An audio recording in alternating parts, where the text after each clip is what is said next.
Okay, to explain this fast enough, this is basically 1,000,000 by 1,000,000 vectors, all kept in this little square you see at the top. All these vectors are registered in this little square you see at the top. Okay, and this is being generated every 10 seconds. The terrain is being generated every 10 seconds, and is completely sculptable. All those values of sculptability can be pushed into this one little square there. This one little square here is modulate, self-modulate, color, scale, pivot, and size and position. All these integers are being used in that one little square. One little square has 50,000 something of those values. And all those values are being manipulated in this terrain without slowing it down. So to express all those values all at once, to show you something that a shader cannot do, I'm about to do that here in a second. Let me pause to manipulate the values.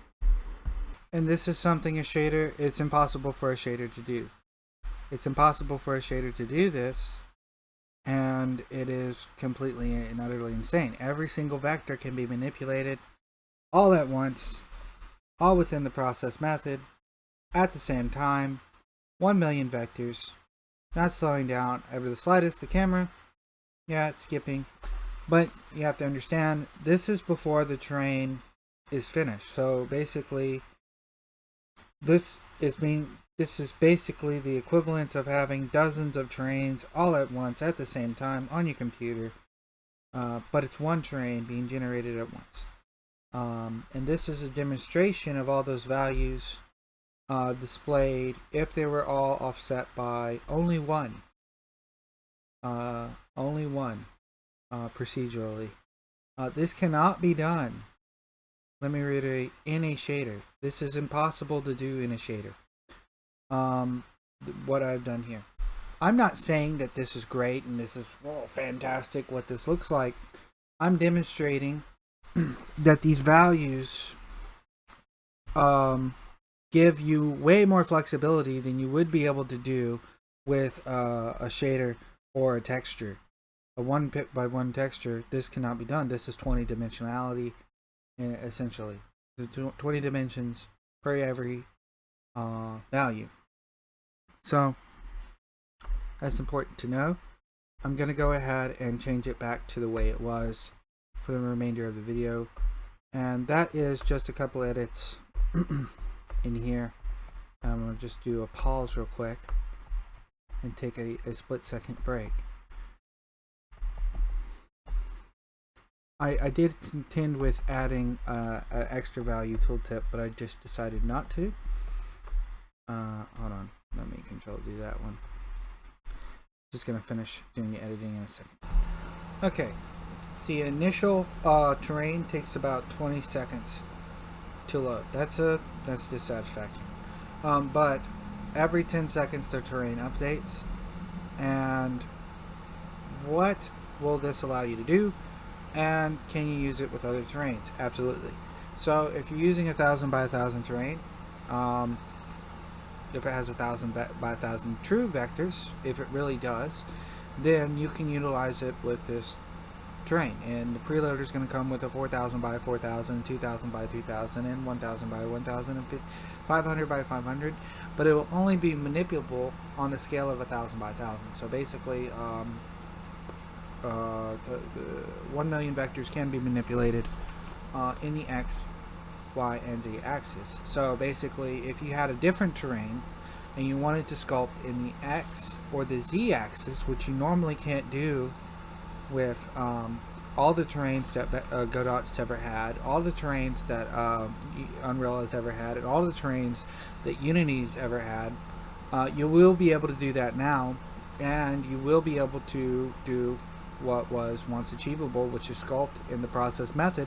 But an extra feature is that it will be savable, so the resource will be savable, and then the collision can be therefore generated, and the previous collision can be deleted. So that's very, very good. So basically, you can have a function called dig, and a player can dig into terrain, not that deep, but they can dig infinitely, because it is not based on a texture and it doesn't come with the same limitations that previous textures have had. It is based on that little square that I just showed you in the top left corner. That little square contains all the values for this terrain. Okay, so it will go up to the limit that is called integer overflow for all 20 values. So you have more than enough flexibility in X, Y, and Z.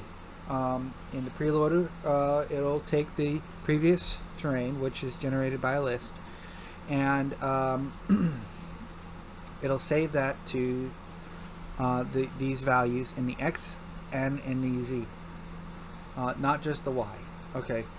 The second thing is, because it's not attached to a shader, the shader is detached in a different way.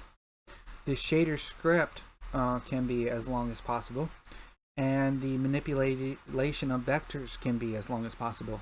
So the vectors being manipulated in Gdscript, which back and siphons off of Vulkan, which back and siphons off of C++, will be manipulable in the original shader script. So I'm going to be adding a shader script where you can paint on the terrain.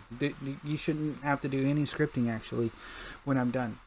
And that shader script will contain more than 16 values, more than 16 colors, more than 16 normals, more than 16 spec or roughness maps.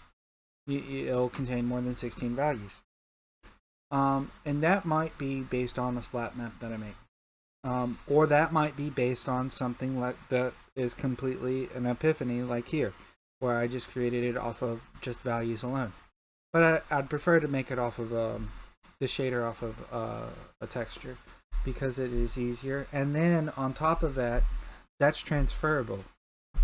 So that'll be savable. So basically, you build the terrain, and then you also paint the terrain, and then you put it in the sculpt X or sculpt Z method. And you can sculpt there, and then also paint there. And then on top of that, because it's completely generable, and because it's on a shader script, you could take a duplicate shader script and have now a trail being developed. I'm going to allow the trail to be developed in the process method, and not just with mouse. So lots of people use this mouse thing. I'm going to have a 3D vector alone be able to paint on the terrain. So this vector will be manipulable in Gdscript, and that will be able to paint on the terrain alone, but normally it will follow the mouse. So in the game, you can have the terrain being painted on. In the game, you can have the terrain being sculpted on, if you wish. And that's going to be the advantages of my terrain versus other terrains. And I'm going to allow for some flexibility with some visual procedural stuff. Because it is a procedural terrain, it needs visual procedural stuff like procedural islands. And I'm going to allow for visual procedural meshes.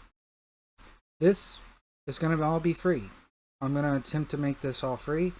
But everything I make after this, I can't make free, because like I am in a partnership. So I'm going to allow this terrain to be free, with credit given to Joshua Blackman and Twisted Logic and Justin Blevins.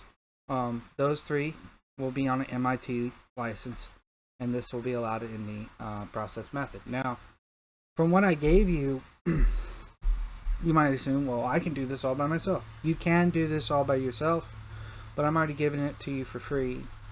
And on top of that, the length of time it will take you to do this all by yourself, and to come up with a method to do this all by yourself, it's very complex. It took me months to get to this point. And that might sound sad to some of you, and that might sound excellent, great to others. It doesn't matter, because what I've made is completely and utterly flexible. So I'd prefer if you used my terrain, and then when I get the preloader out, any terrain you use, you can manipulate with my preloader. So that'll be helpful for all Godot versions in the future, that